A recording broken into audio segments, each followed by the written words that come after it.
Millions of tents stretch across the dry, cracked earth. The heat of the ancient Near East presses down on the camp. It feels like a place to gather supplies, organize the tribes, and politely listen to an aging Moses give one final, somewhat repetitive history lesson about what will happen when they cross the river. In Canaan, they will live in furnished houses they did not build. They will drink from wells they did not dig. They will eat from vineyards they did not plant. They will experience wealth, comfort, and sudden agricultural success. And in that comfort, they will be tempted to forget. They will begin to believe that the strength of their own hands produced their wealth. Moses knows that while the wilderness tested their endurance, the promised land will test their memory. This creates a profound tension. How does a leader prepare a nation for a future he cannot enter with them? He knows he will not be there to intercede when they fail. He cannot simply give them a list of rules to memorize, because rules will not survive the seductive comfort of Canaan. He cannot rely on external laws alone to secure their future. He must bind their internal affections to a decision. The long speech is ending. The time for history lessons is over. Moses must now force the entire nation into a corner, look them in the eyes, and demand a choice. Section 5. The Covenant of the Threshold. The vast assembly stands completely silent. The aging prophet has finished recounting their history. And now, the tone shifts before the real action of conquering the land actually begins. We treat the plains of Moab like a waiting room we just want to leave, from instruction to an ultimatum. Moses is not offering religious advice. He is drawing a definitive line in the dry soil of Moab. He speaks the words that will echo throughout the rest of biblical history. I call heaven and earth to witness against you today, that I have set before you life and death, blessing and curse. Therefore, choose life, that you and your offspring may live. For modern readers, this sounds like a generic, inspirational plea to make good moral choices. But in the ancient Near East, calling upon heaven and earth to witness an agreement was the highest form of legal ratification. This was a binding national treaty.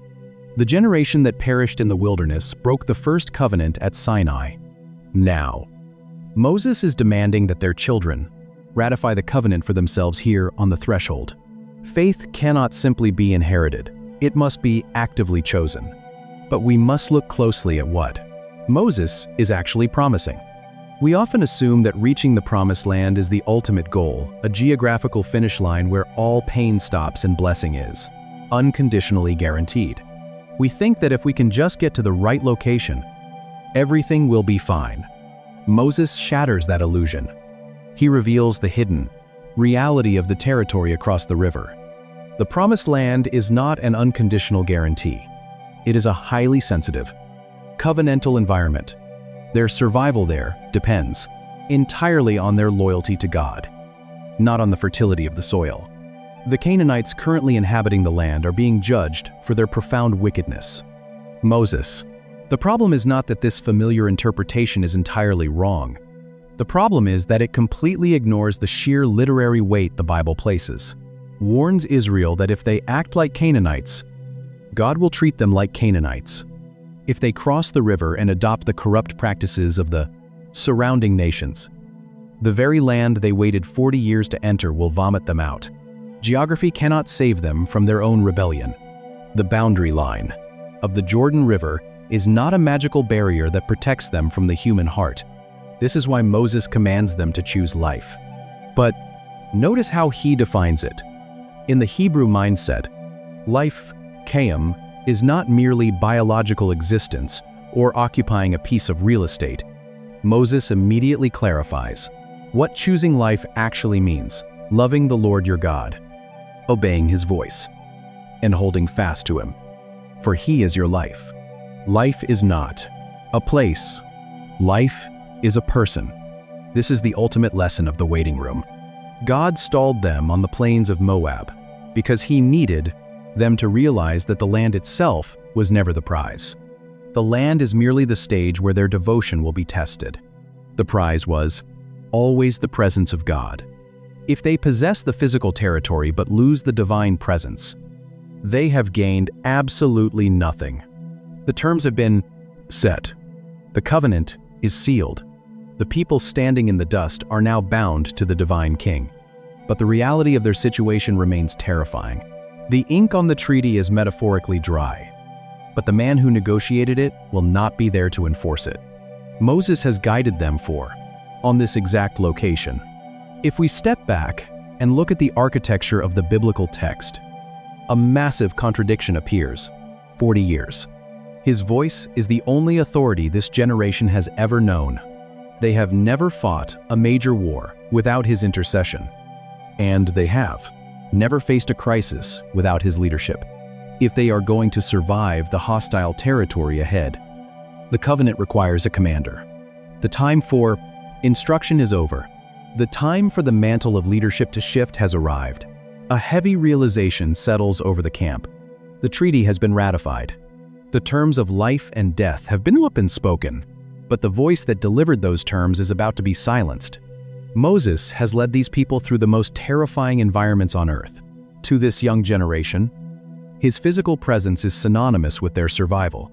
And now, he must step aside.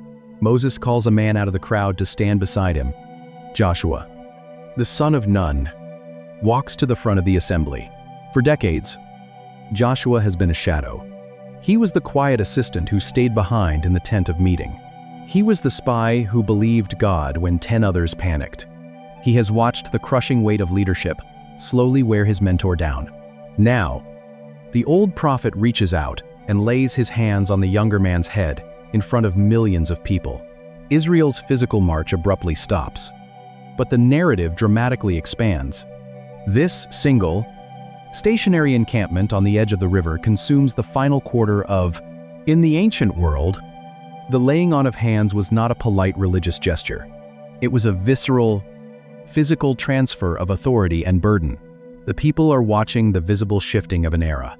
The mantle is moving from the architect of the wilderness to the commander of the conquest. Moses gives Joshua a command that will become the defining anthem of his life. Be strong and courageous, for you shall go with this people into the land that the Lord has sworn to their fathers. In Hebrew, the phrase is Chazak v'emotz hazak v'klimenis. Chazak refers to structural strength being firmly fastened, bound tight, and unyielding under pressure.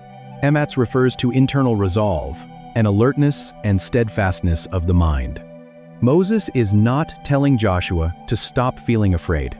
Fear is the natural human response to fortified Canaanite walls and massive armies.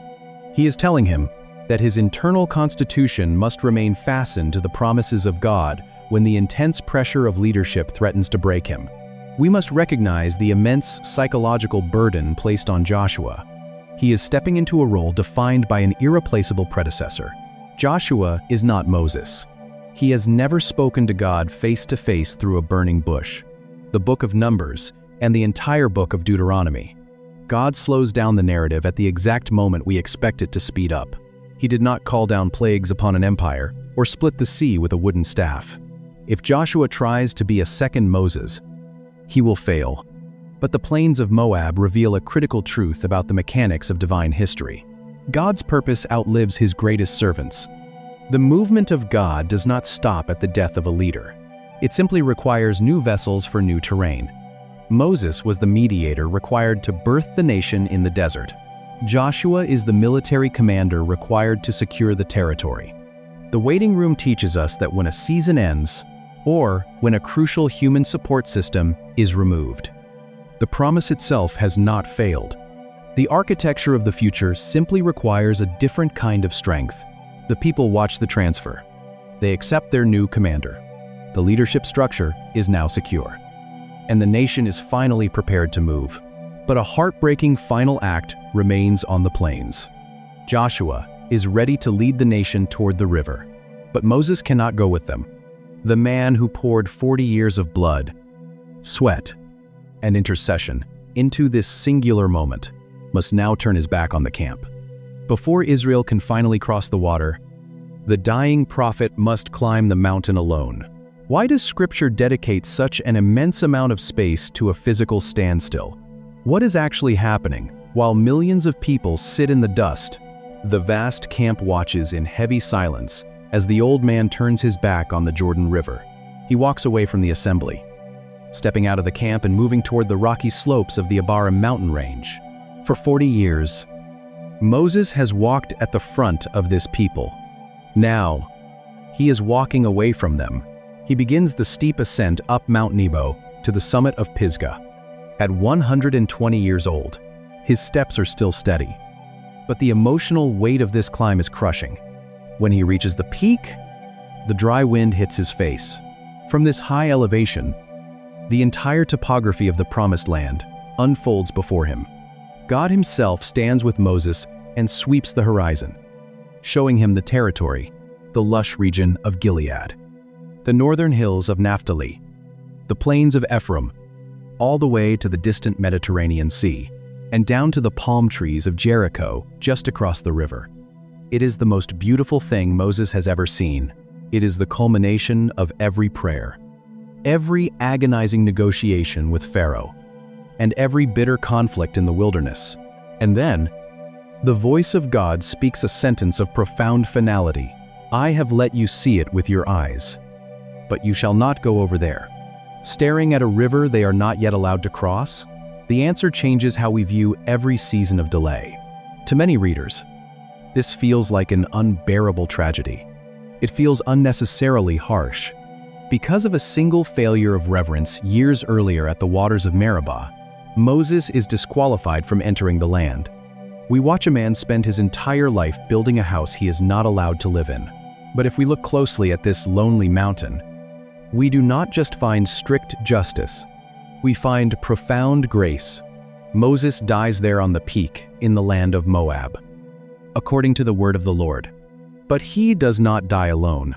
The text records a detail that is entirely unique in the biblical narrative. God himself buries Moses in the valley. No human hands dig the grave.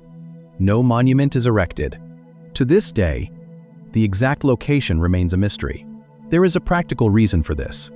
If the Israelites knew where Moses was buried, they would have turned the tomb into a shrine, worshiping the dead prophet instead of the living God. But there is also a beautiful intimacy in this ending. The man who spoke with God face to face is buried by the very hands of his Creator. The death of Moses shatters our modern expectations of success. We assume that the reward for a lifetime of faithfulness is receiving exactly what we prayed for. This is not ultimately a story about crossing a geographical border. It is a story about surviving a spiritual threshold. We assume that if we do the work, we get to enjoy the harvest. Mount Nebo teaches us a difficult, holy truth. Sometimes, the reward for faithful leadership is not receiving the promise yourself, but ensuring that those you love receive it. Moses' ultimate success was not stepping on Canaanite soil. His ultimate success was standing in the dust of Moab and forging a generation that could. He was a seed planted in the wilderness, so a nation could bloom in the land. Down in the valley, the Israelites weep for 30 days. The sound of mourning echoes against the canyon walls. They have lost the only father their nation has ever known. But eventually, the 30 days expire. The weeping stops. The mourning period ends. And the lessons forged in the dust of Moab suddenly turn toward us. How do we make sense of our own seasons, where we seem to fall short of the very thing we prayed for? What do we do when our own journey comes to a jarring halt? The weeping on the plains finally stops. The 30 days of mourning expire. The camp begins the massive, noisy task of packing up millions of tents. But before they take their first step toward the water, the lens of the story must pan away from ancient history and point directly at you.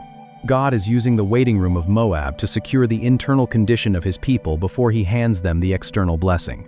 We all have our own plains of Moab. It is that terrifying, frustrating space where the promise is clearly visible, but the progress has come to a dead stop. You know exactly what this feels like. You can see what you have prayed for, the breakthrough in your family, the restored health, the new season of your calling, the peace in your mind. It is right there. You can almost feel the moisture of the river in the air, but your feet are stuck in the dry dirt. You are stalled on the boundary line, and God seems entirely silent. When we are trapped in the waiting room, our first instinct is to assume something has gone terribly wrong. We think the delay is a punishment. We assume we took a wrong turn in the wilderness, or that God has simply abandoned us on the edge of the blessing. But the architecture of Moab reveals a completely different reality. The waiting room is not a punishment. It is a vital, deliberate space of divine preparation. Think back to the mountain. When you feel stagnant and exposed, when you think your lack of progress means you are vulnerable to attack, remember King Balak. While you are sitting in the silence of your delay, feeling entirely unproductive, God is actively intercepting forces on peaks you cannot even see. For 40 years, this generation has known nothing but wandering a life measured in weary footsteps, barren landscapes, and daily survival. The pause is not a delay, it is a profound crucible. Down in the valley, the Israelites staring at the Jordan River assume they are simply resting. He is neutralizing threats you are completely unaware of. Your physical pause is often your greatest spiritual protection. Think back to the census. The delay is not destroying your future, it is starving out your past. The person who entered this season of waiting cannot be the person who leaves it. God is using the friction of the threshold to let your old habits, your slave mentality, and your desperate reliance on your own strength die out in the sand. He is forming a new internal constitution within you, one that is actually strong enough to survive the next chapter. And think back to the long speech of the dying prophet. God knows something profoundly important about the blessing you are begging for. He knows it is spiritually dangerous. If he hands you the success, the relationship, or the relief before your character is ready to hold it, the very blessing you prayed for will become an idol that crushes you. You will cross the river and forget him in your comfort. So, he stalls you on the plains. He forces you to sit in the dust and decide who you actually love. This brings us to the central contrast of your own journey. This is not ultimately a story about crossing a geographical border.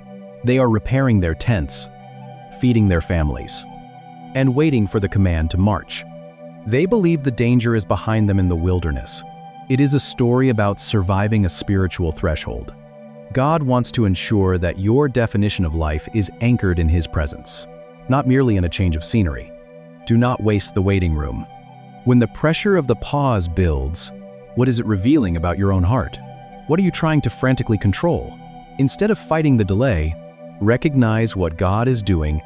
Name your fears honestly. Place them within the larger truth of his covenant. Choose to renew your loyalty to him right here in the dry dirt, before the rain of blessing ever falls. Let the pause do its heavy, necessary work. Because the pause does not last forever. Down in the camp, the tents are finally dismantled.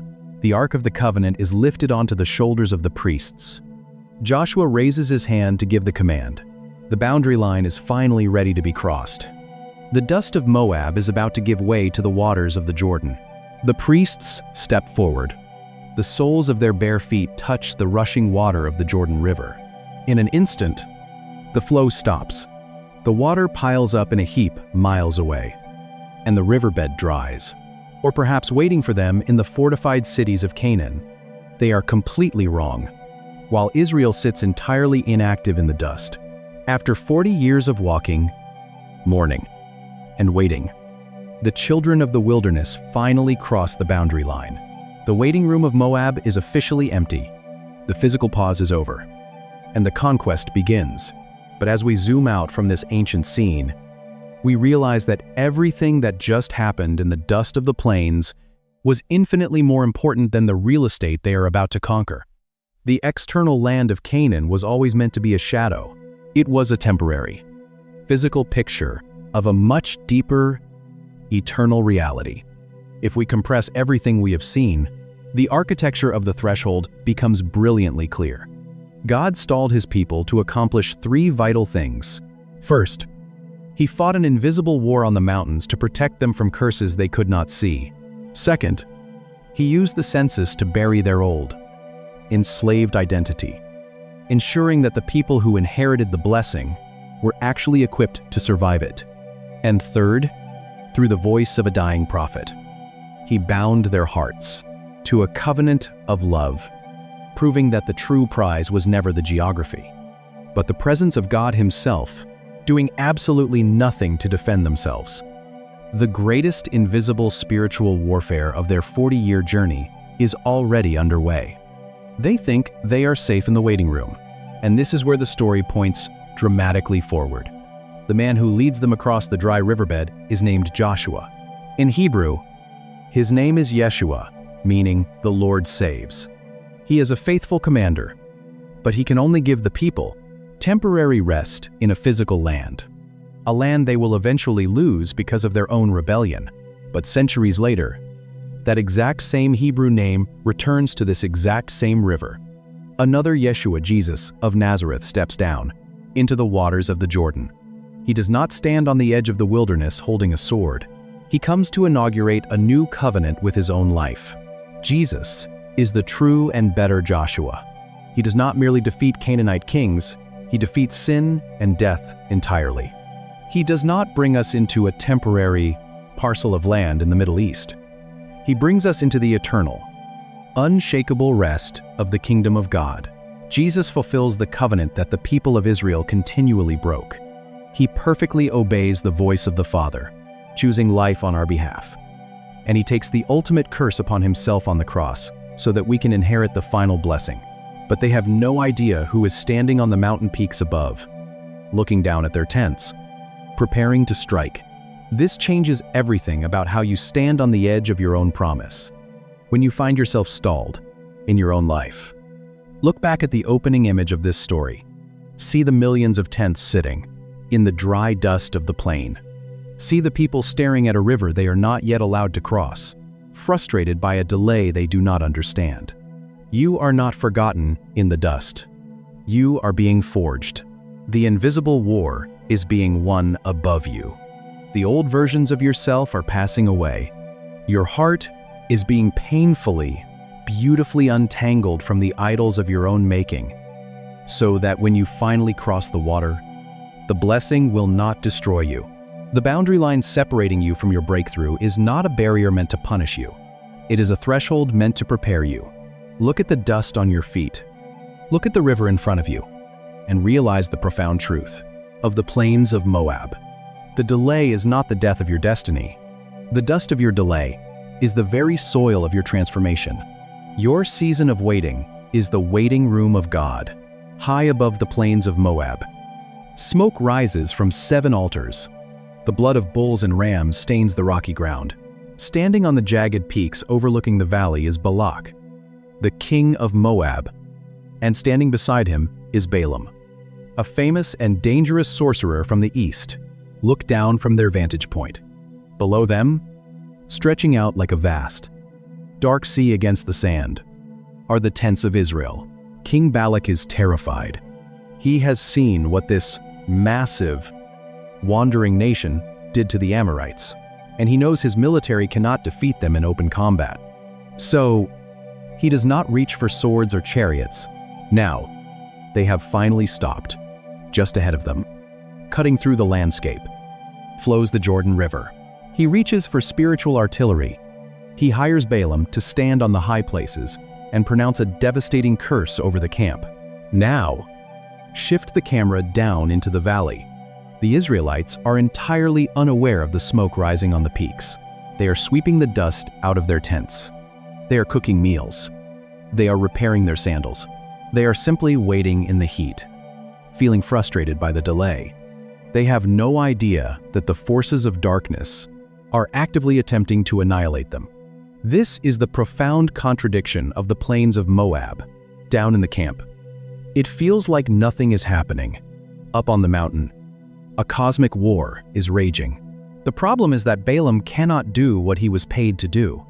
Every time he opens his mouth to release a curse, the Spirit of God intercepts it and forces his tongue to pronounce a blessing instead. 4 separate times. Balak moves Balaam to a different vantage point, hoping a different angle will allow the curse to strike. 4 times. The sorcerer can only look down at the tents and declare the impenetrable favor of God. "How can I curse whom God has not cursed?" Balaam finally asks. This detail completely changes how we view seasons of spiritual delay.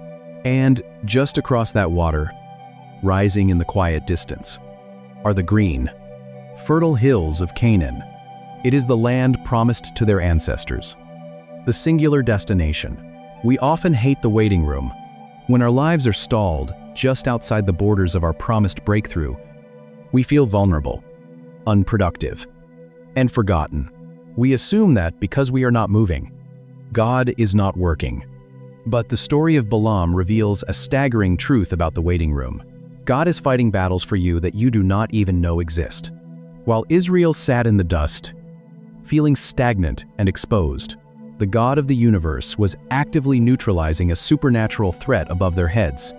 The greatest protection God provides often happens while we are completely unaware, complaining about the pause, entirely blind to the disaster He just prevented.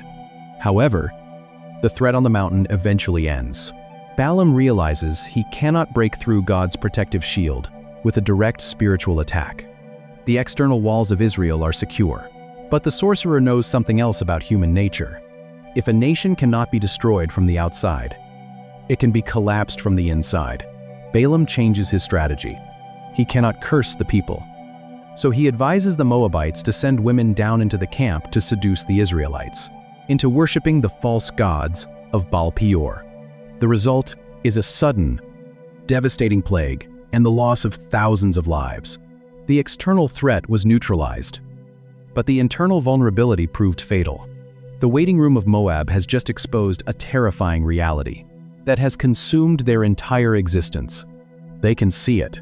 If the wind blows the right way, they can likely smell the moisture in the air. Israel is not ready to cross the river. They may be immune to foreign curses, but they are still completely susceptible to their own corruption. The compromise of the wilderness has followed them to the border. The infection must be measured, and the surviving remnant must be separated from the rebellion. To understand who is actually prepared to inherit the promise, the people must be brought forward and named. The smoke on the mountain clears, but down in the camp, the leaders of Israel begin to assemble the tribes. It is time to count the survivors. The plague finally ends. The dead are buried in the dry earth of Moab, leaving a heavy silence hanging over the camp. In the aftermath of the devastation, God speaks to Moses and the high priest, Eleazar. His command is simple but profound. Take a census of the entire congregation. For days, the air is filled with the sound of names being called. The leaders move through the tribes, registering every man 20 years old and upward, who is able to go to war. To the modern reader, a census in the Book of Numbers feels like administrative filler, a dry list of ancient clans that we quickly skim. But in the ancient world, this was a moment of immense psychological weight. To understand what is actually happening on the plains of Moab, we must remember that this is not the first time Israel has been counted. 40 years earlier, at the base of Mount Sinai, the boundary line is right in front of them, separating the dust of their waiting from the green of their promise. But they are not moving. Census was taken. That first count measured the generation that walked out of Egypt, the men and women who watched the Red Sea part and saw the Egyptian empire collapse. But the generation of the first census failed. When they reached the border of Canaan the first time, fear overtook them. They looked at the fortified cities and the giants in the land, and they refused to trust God. Because of their rebellion, God declared that they would wander in the possible wilderness until every last one of them died. Now, 4 decades later, the second census is complete. The final number is 601, 202 men. It is almost exactly the same size as the army that left Egypt. But there is a chilling detail hidden in the final tally of Numbers chapter 26. When the counting is finished, the text makes a devastating clarification. Among these men, there was not a single person included in the original census at Sinai, with the exception of Joshua and Caleb. Every single name on the first list is dead. The wilderness was not just a journey, it was a graveyard. The people now, standing in the dust of Moab, staring at the Jordan River, are the children of the wilderness. They were either born in the desert or were young, children, when they left Egypt. They do not carry the memories of slavery. They have never seen a pharaoh. They only know the daily descent of manna, the pillar of fire in the night sky, and the endless expanse of sand. This census is not merely a military roster. It is a birth announcement. When we read the biblical account of the Exodus and the eventual conquest of Canaan, we naturally want to rush past this moment. And it is a massive obituary. It reveals the harsh but necessary reality of the waiting room. The threshold requires a new identity.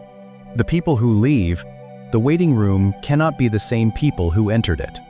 The generation defined by a slave mentality, bound by the comforts and fears of Egypt, had to pass away before the nation could inherit the promise.